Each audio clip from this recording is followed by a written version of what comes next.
আপনি আপনার ফোনে ইমো ব্যবহার করছেন, যাকে ফোন দিবেন সে হয়তোবা ইমো ব্যবহার করে না। এখন থেকে ইমো ব্যবহার না করলেও কিন্তু আপনি ইমোর মাধ্যমে তার কল রিসিভ করতে পারবেন। বিষয়টা একটু ইন্টারেস্টিং হলো না? ভিডিওটা গুরুত্বপূর্ণ হতে যাচ্ছে, সম্পূর্ণ বিষয়গুলো একটু কষ্ট করে দেখে নিন। তো সেক্ষেত্রে প্রথমে আপনার যে ইমো অ্যাপসটা রয়েছে সেখানে চলে যেতে হবে। যদি আপডেট দেওয়া না থাকে তো সেক্ষেত্রে আপডেট দিয়ে নেবেন। আপডেট দিয়ে দেওয়ার পরবর্তীতে নিচের দিকে একদম বামের দিকে দেখবেন প্লাস চিহ্ন কিন্তু একটা অপশান রয়েছে ইমোর।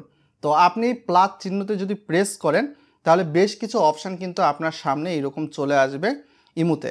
তো এক্ষেত্রে আপনি হয়তোবা দেখতে পাচ্ছেন new group, add friends, scan QR code, more, global web call. তো গ্লোবাল ওয়েব কলের ফিচার্সটাই কিন্তু আমরা আজকে ব্যবহার করে দেখাবো। তো গ্লোবাল ওয়েব কল আপনারা প্রথমে যাবেন, যাওয়ার পরবর্তীতে এইখান থেকে দেখতে পাবেন এখানে কিন্তু ইমো কর্তৃপক্ষ আপনাকে একটা লিঙ্ক দিচ্ছে।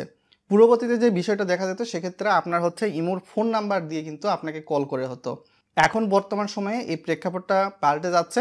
তো এই ক্ষেত্রে আপনি আপনার যেই ইমো অ্যাকাউন্টটা রয়েছে, এই যে লিঙ্কটা রয়েছে, তো এটা আপনি রিসেট করে নিতে পারেন। রিসেট করে আপনি আপনার পছন্দ মতো নিয়ে নিতে পারেন, তার পরবর্তীতে এখান থেকে কপি করবেন।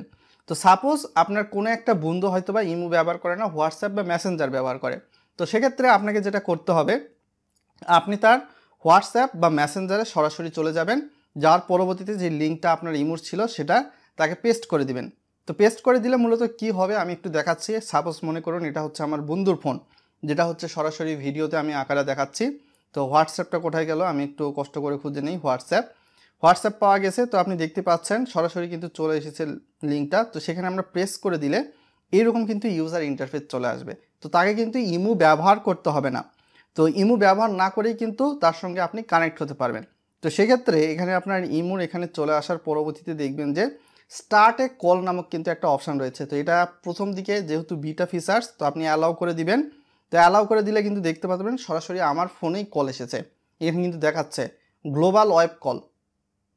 তো গ্লোবাল ওয়েব কল এখান থেকে যদি আমি সরাসরি দেখতে পাচ্ছেন কানেক্ট করে দিলাম। কানেক্ট করে দিলে একটু লোডিং হবে। লোডিং হলে কিন্তু আপনার একটু হচ্ছে ইন্টারনেট স্পিডের উপর ডিপেন্ড করে আপনার ইমোটা অন্যের সঙ্গে কানেক্ট হয়ে যাচ্ছে এবং আপনারা কিন্তু উভয়ে জয়েন করে কথা বলতে পারবেন। যে প্রসেসটা কিন্তু আমি বর্তমান সময়ে দেখাচ্ছি। ভিডিওটা গুরুত্বপূর্ণ, সো ভিডিওটা বন্ধুবান্ধবদের সঙ্গে শেয়ার করেন ভাই। কেননা এই ভিডিওটা যদি শেয়ার করেন তাহলে সেক্ষেত্রে দেখা যাবে যে তারাও হয়তো বা এই প্রসেসটা অবলম্বন করে একে অপরের সঙ্গে কথা বলতে পারে। কেননা ইমোতে কম এমবি দিয়েও কিন্তু একদম ভালো কল অডিও কোয়ালিটি পাওয়া যায়। কিন্তু এখানে আপনি দেখতে পাচ্ছেন যে উভয়ই কিন্তু কথা বলতেছি। তো এইভাবে কিন্তু একাধিক মানুষকে আপনি যুক্ত করতে পারেন। কারো ইমো নাই, তাকে হয়তোবা আপনার ইমো অ্যাকাউন্টটা দিলেন, তার হয়তোবা ইন্টারনেট কানেকশান আছে, সেটা ওয়াইফাই হোক বা মোবাইল দিয়ে ডেটা কেনা হোক, ইন্টারনেট কানেকশান আছে, ভালো কথা। তাকে আপনি দিলেন মেসেঞ্জার বা হোয়াটসঅ্যাপে দিলেন, দেওয়ার পরবর্তীতে বললেন যে দোস্ত এখানে প্রেস কর, আমরা ইমোতে একটু কথা বলি। তো আপনি সেখানে প্রেস করলেন। আপনার হয়তো অনেক সময় ইমোর ডাটা কেনা থাকতে পারে। তো প্রেস করার পরবর্তীতে আপনার ফোনে কল আসলো, গ্লোবাল ওয়েব কল সার্ভিস, তাকে কিন্তু ইমো ইনস্টল করতে হলো না। তো আপনারা কিন্তু উভয়ে কথা বলতে পারবেন এই ফিচার্সটার মাধ্যমে।